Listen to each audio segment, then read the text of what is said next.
Potentially one of the most overpowered weapons that has existed in Splatoon 2, the Bloblobber has been compared to the Slosher from the beginning of the Splatoon 2 era.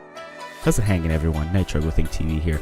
Today we're going to be going in depth with the Bloblobber to find out what makes it so powerful and what Nintendo will do, if anything, to fix it. Unless you've been living under a rock for the past few weeks, you know that the Bloblobber has been in the Splatoon 2 meta, and for good reason. The weapon's high damage and unique projectiles make it perfect to use for competitive composition.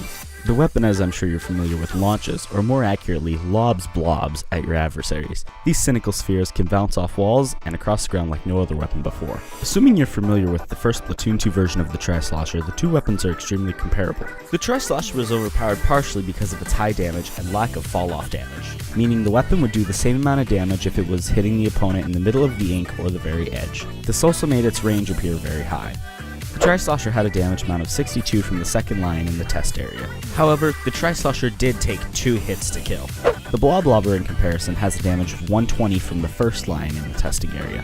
The damage of 120 remained consistent as long as all the blobs made contact with the target. The damage did not decrease when the blobs bounced off of either one wall or two before making contact with the target. A way to simulate fall-off damage with the Bloblobber would be to decrease the damage dealt for each time the projectile bounces.